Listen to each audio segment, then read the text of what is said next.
నిన్న 2 రోజులుగా అనుకుంటా జెమిమా రోడ్రిక్స్ అనే ఒక యవనస్తురాలు గురించి బాగా వీడియోస్ పెడుతున్నారు, అనేక మంది పెడుతున్నారు, క్రైస్తవులు సేవకులు పెడుతున్నారు, ప్రతి ఒక్కరు మాట్లాడుతున్నారు. ఏమిటి, ఆమె అనేక మందిలో దేశానికి ఒక సందేశం ఇచ్చింది. దేశమంతటా కూడా అందరూ చూస్తూ ఉండగా ఆమె ధైర్యంగా యేసు ప్రభు నేను ఈ ఆటలో గెలవటానికి కారకుడు, నాకు సహాయం చేసిన వాడు నేను నమ్మిన నా ప్రభు అయిన యేసుక్రీస్తు అని చెప్పింది. హల్లెలూయా.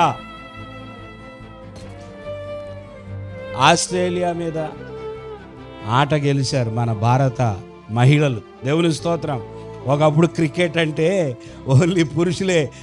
అప్పుడు నేను కూడా ఇంటర్మీడియట్ వరకు అసలు క్రికెటే అన్నం తినకపోయినా బాధలేదు. క్రికెట్ వస్తున్నా చూడాల్సిందే, క్రికెట్కి వెళ్ళాలి, రోజంతా క్రికెటే.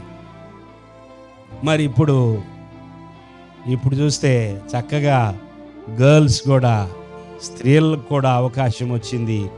అది కూడా మళ్ళీ దేశాలు పోటీ. ఎంత అద్భుతం. మన దేశానికి మన సెమీ ఫైనల్స్కి వెళ్ళారా, అంతేగా, ఫైనల్స్కి వెళ్ళారు.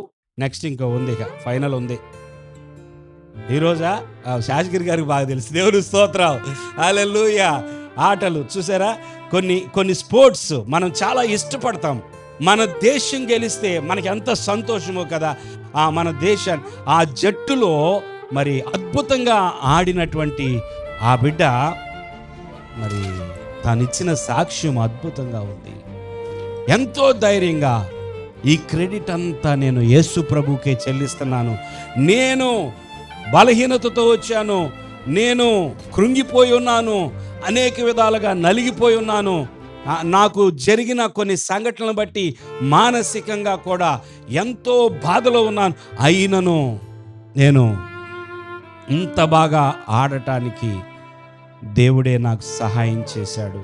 చివరి మూమెంట్లో కూడా ఇక వదిలేసుకుందాం అనే పరిస్థితుల్లో కూడా నీ పక్షమున నువ్వు ఊరకుండుము, నేను నీ పక్షమున యుద్ధము చేస్తానని ఆ వాక్యము తనకి జ్ఞాపకం వచ్చిందంట. దేవుని స్తోత్రం. ప్రభువుని శాశ్వత కాలం నుండి శాశ్వత కాలం వరకు స్తుతించే వాళ్ళు ఉన్నారా? స్తుతించాలనే మనసు కలిగిన వారు ఉన్నారా? ఘనపరచాలి అనే మనసు ఉన్నదా? ఎక్కడైనా 10 మందిలో, ఎక్కడైనా అన్యుల మధ్యలో, అనేకుల మధ్యలో, ప్రభువుని ఎరగని వారి మధ్యలో నా విజయానికి కారణం, నా జ్ఞానానికి కారణం, నేను సాధించిన దానికి కారణం నా ప్రభువు అని చెప్పే మనస్సు ఉంటుందా? ఎంతమంది క్రైస్తవులు సాక్ష్యము చెప్పాల్సిన చోట అమ్మో నేను క్రిస్టియన్ అని తెలిసిపోద్దేమో అని దాక్కుంటారు కదా. నలుగురిలో క్రైస్తవులము, నేను ప్రభు నమ్మిన వ్యక్తిని అని చూపించుకోవడానికి కూడా ఆలోచిస్తారు కదా. ఆ జెమిమా రోడ్రిక్స్ని దేవుడు ఇంకా ఉన్నత శిఖరాలు ఎక్కించునుగాక. మన బిడ్డలు ఈ దేశానికి సాక్ష్యం ఇవ్వాలి.